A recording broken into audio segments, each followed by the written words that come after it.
Start recording. There it is. Well, hello and welcome, friends, to the second annual celebration of how to make your GAC experience look great on a resume. I'm going to run through some stuff relatively quickly here. So if you're watching the recording, I'm glad you're watching the recording. For those people who are live in the room, as I told them already, I've got them hidden and we're going to do Q&A, but that's going to happen after the video. So if you're watching on YouTube, I'm sorry. Best of luck to you. So let's talk about. Okay, so I think one of the things that's worth thinking about on a resume is, though we all know what camp means, and we can kind of, in our brains, we're like, yes, camp. Most people who are doing hiring don't know what camp looks like. They have no idea. All they think about is like The Parent Trap or movies like this, Meatballs. It's like running underwear up a flagpole kind of stuff. They don't understand how serious the job was and how much work you put into it. And so here are some phrases that might look really good on a resume. I think instead of simply saying, I was an activity counselor or I was a group counselor, saying that you were trained as a youth development professional, right?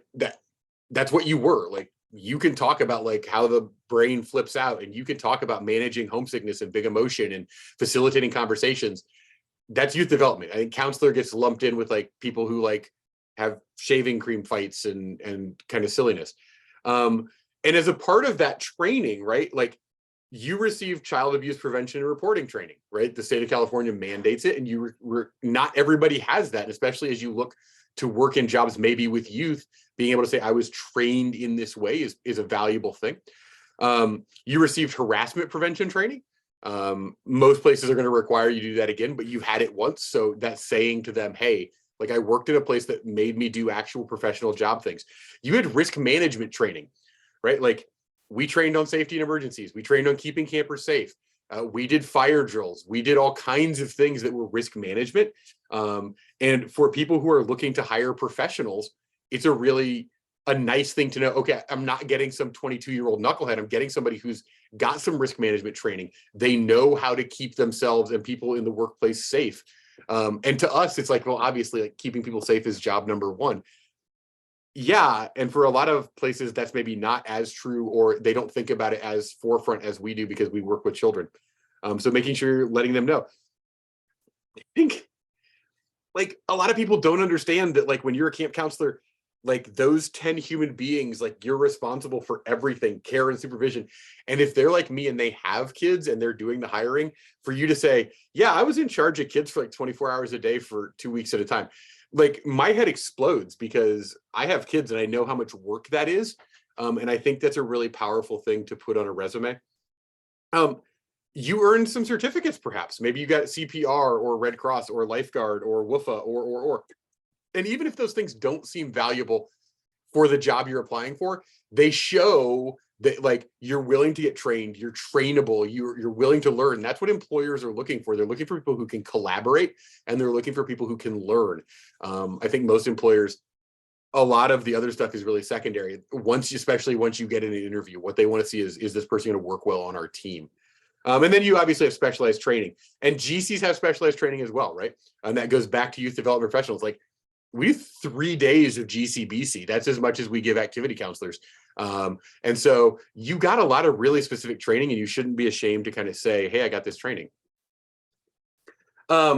This stuff I think is a little bit more maybe touchy-feely, but also is really, when people are looking to hire, important stuff, because again, very rarely are we hiring people to work in their cubicle by themselves. We're hiring people who are going to work on teams. They're going to be collaborative. And so if you can say, listen, I got both training and a whole lot of on-the-job experience with conflict resolution between peers, right? Like we don't think about that, but every single day in the cabin, you had to help facilitate conflict resolution, right? People were complaining about cards. They were mad about what activity we had today. They were sad and homesick. All of those things are conflict resolutions, and especially like card game stuff and like who's partnering in a mini motorboat, that kind of thing is really valuable to employers to show that you can help resolve conflict. And then social and emotional well-being and care, if you're looking for jobs in teaching or nursing, or what we would refer in the States as the caring industries, those where you're taking care of people. I think those are really important skills to highlight. And finally, you enforced rules. And I think a lot of employers want somebody who can say, yeah, there were policies, and I was the frontline person who had to turn around to customers, right? And think about campers as customers, because for most businesses, that's how they think about people. They're customers. And I enforced rules in such a way that my customers were still happy, right? Because I've seen your counselor comments. I know that campers loved you, all of you, whether you're live with me now or you're watching. Like, nobody got zero good camper comments. Everybody got some. So campers loved you, and you kept them safe. And that's a really interesting skill set for a lot of employers. But framing it as like customers. I enforced rules to keep customers safe and happy. That's a tricky balance. Okay, so those are skills, but like, what did you do? Like, what was your job? Because a resume will get you maybe in the door. I hope so. And listen, if you need a letter of reference, happy to write one. I write a really good one. Bean writes a better one. I'm not gonna lie. She's better at this than I am. But when you get in there, they're gonna be like, okay, you were a camp counselor. What did you do? Right? And you will be tempted to say things like, oh, I lived with kids. Yes, you 100% lived with kids. That's not super useful for most other jobs. But if you say, I supervised 10 children, being responsible for their physical, emotional, and social well-being. My guys, that's like, whew, it's a big deal, right? And it's what you did. I'm not asking you to like gild the lily here. I'm not asking you to do something that is out of the ordinary. I'm saying like just frame it in a way, because people don't know what this job is, and you should get credit for the hard work you did by saying things like, I supervised 10 children. Like that's herding cats. You know how hard that job is. Like, take the credit for it. Yeah, you dealt with arguments, and we talked about kind of this conflict resolution, right? But saying on a resume, I mediated disputes, I mentored, I facilitated conflict resolution, I used research-based strategies with children, because you did. And I think for me, certainly, it's like, yeah, well, obviously, like, that's what the job is, right? And I'm telling you that like the strategies we gave you, the training, what your HCs and program heads were doing to help you with these things, that all has a basis in research. There's nothing that Sunshine and Bean love more than reading research and figuring out how we can use it. And so being able to say to an employer that you could do these things, this is a skill set you already have, that's a valuable selling point for your skills. You taught. Maybe you were a waterfront counselor, you taught water skiing and kneeboarding. Maybe you were a high ropes counselor and you taught people how to zip line, right? I mean, listen, I was a high school teacher. I think saying I taught something is valuable, but I think a lot of HR professionals don't. But like changing the word to trained, like every workplace has people who need to get trained, and training is important. And so being able to say that you trained groups of up to 10 individuals in, and then fill in whatever it was, water sports, riflery, backpacking, fill in the blank, right? And encourage children to participate in activities they were apprehensive about, right? Like that's again, I'm going to say this over and over because it's what I believe. These skills are valuable in the workplace, and they are second nature to you all because you did them just naturally. But like encouraging a kid to get in the water when they're scared is much harder than encouraging your coworker to do their work on time, right? And you did that, right? And so that's a valuable skill. And if you're looking at sales positions, and I don't know, some of you I think are probably looking at like B2B sales or other kind of sales, like that's what you did. You sold sailing to a 10-year-old, right? You didn't feel that way, but that's what that skill is from a like non-camp world. You were a GC. You were a group counselor. You lived with kids. So that seems simple.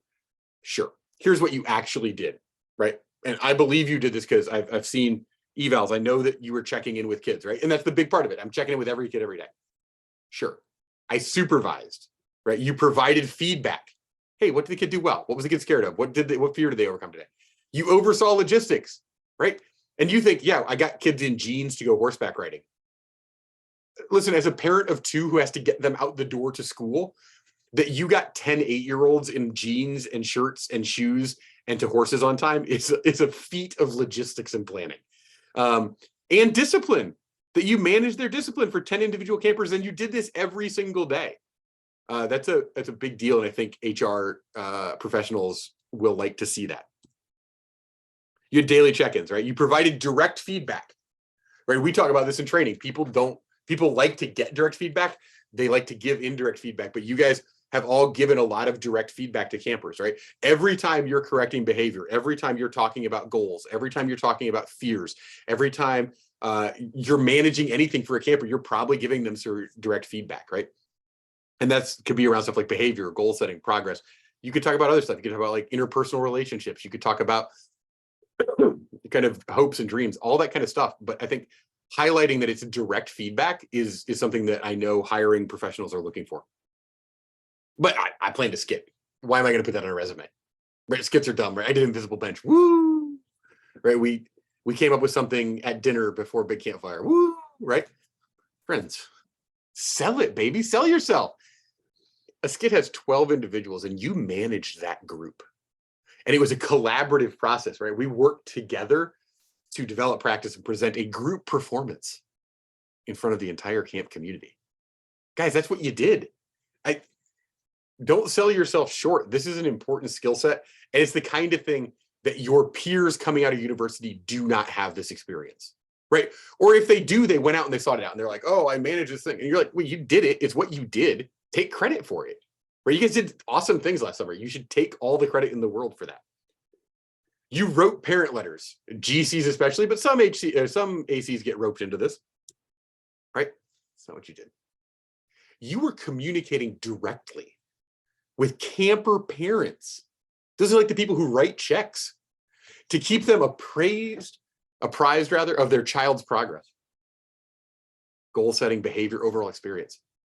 This kind of communication is really valuable for people. Again, super powerful in like sales, but also like any kind of thing, like even me, when I deal with other camp professionals, like being able to communicate directly about progress toward goals and give feedback on like projects we might be working on is something that a lot of people lack as a skill. And for you to be able to say, hey, I did this thing.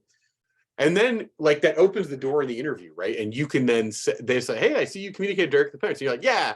So what I had to do was I had to keep this grid and I had to kind of keep notes on what every kid was doing. And then I had to, boil that down into a short card for a parent.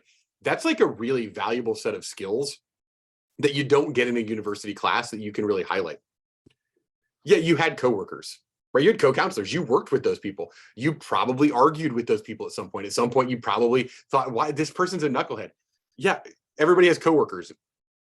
You were in like this situation where you were living and working with them, which is wild, right? I don't, like I work with Glitter every day. I work with Delta. I work with Chelsea. I don't live with them. Like I go home, I get a break. Like you worked with this person and then they slept like 6 feet away from you. I hope maybe a little bit further. And you were working together and it was collaboration. I think highlighting collaboration. I know that hiring managers want to see collaboration. They want to see that you were delivering an important and valuable experience to our customers, that you can do a formal meeting, right? Sit down maybe with a program head or a head counselor for an eval.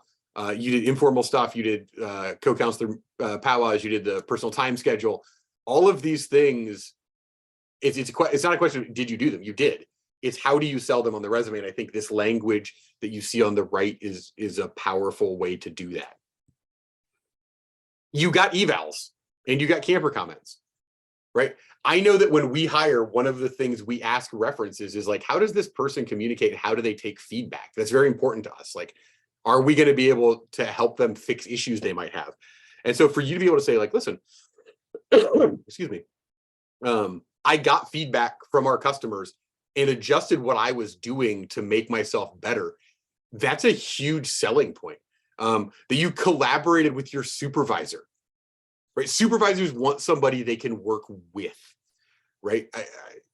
I think the vast majority of people hiring for the kind of jobs that counselors are applying for, this isn't like assembly line work, right? This isn't building sprockets. This is work where you're going to use your brains. Like everybody we hire is somebody who is like studying to be something else. Mostly we hire very few people that want to be a camp counselor forever.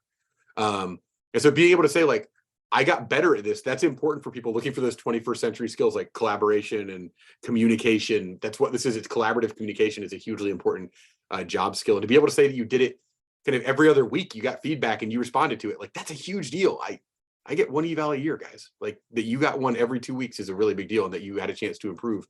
Employers are gonna like to see that. You worked with your codes, right? We talked about meeting with your codes, but also you worked with your codes, you lived with your codes. I think we talked about this. I don't know why it's on there again. That's the last one. Okay. So I think I will extend this invitation to anybody who wants it. If you want us to look at your resume, we are happy to review those. If you want a letter of reference, we are happy to write those. We recognize that nobody enters the job of camp counselor thinking forever and ever, I will have the job camp counselor. They think I'm going to be a camp counselor this summer and then I'm going off to something else. And we want to help you get to that something else when that time comes. And so we're happy to do that. Shoot us an email, staff@goldaerocamp.com. And that's it. That is all I have.